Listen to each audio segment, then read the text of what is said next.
Interesting you say this because prior to leaving the bedside, prior to launching my business, actually, I had this like massive breakup with my job. Like, I remember I had like a CD, because this is like back in the 2000s. We didn't have digital downloads then yet.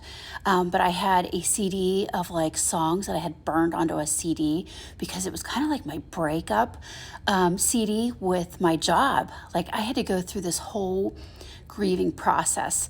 I had to grieve what I believed nursing was and what it had become. I had to grieve that I was leaving a lot of good friends that I had spent holidays, weekends, nights, and the better part of my, career with. And then I had to grieve the entire change of my life. And I don't think we talk about that a lot when we launch these businesses. We see the final product with a lot of people, and we're like, oh, look at us. We launched these businesses. And people are flashing, whatever around, but nobody talks about the process that is necessary of letting go and shedding what once was.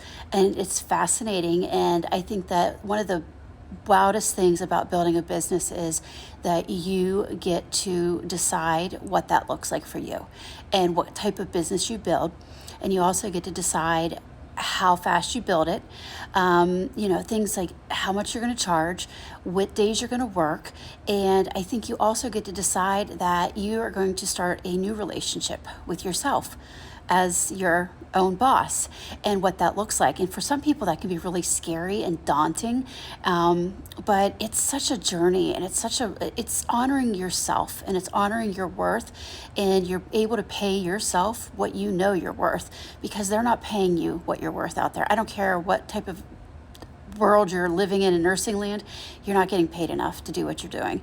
And they know that, it's not, they're not going to have this mass exodus of nursing. They'll find ways. They already have the setup planned for that. They already know what they're going to do. But anyway, I like this comment. And so yes, totally possible.